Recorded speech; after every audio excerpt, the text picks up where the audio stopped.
আম্মু, তুমি কি আজকে বাজার করতে গেছিলা? হ্যাঁ, আমি বাজার করতে গেছিলাম। এসব কি কি কিনছো তুমি? এতগুলা তেল। এতগুলো তেল 1 মাসের জন্য কিনছি। এই যে তোমার পছন্দের বিস্কিট, হ্যাঁ, এটা তোমার পছন্দের। আর কি কি নিছো? পোলাইয়ের চাল। পোলাইয়ের চাল হচ্ছে 2 প্যাকেট নিছি। দুইটা দুই ধরনের। আর গুঁড়া সাবান, একটা টিস্যু, আর চিনি, হিমবার, এই তো জিরা, কিশমিশ। এটা কি আম্মু? এটা সরিষার তেল। ও, আর এটা হচ্ছে সস, তুমি নুডলসের সাথে সস খাও। আর এই যে আর ডিম, এতগুলা ডিম। এতগুলা ডিম।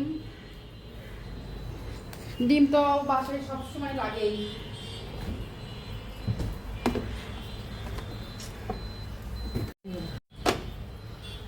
ডিমগুলা কি তুমি ফ্রিজে রাখবা?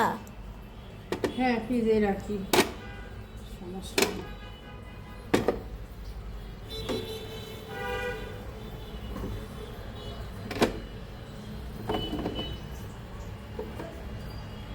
ডিমগুলো মনে হচ্ছে ভাঙ্গা দিছে বেশি, 3টা ডিম ভাঙ্গা। হ্যাঁ, এই যে ভাঙ্গা।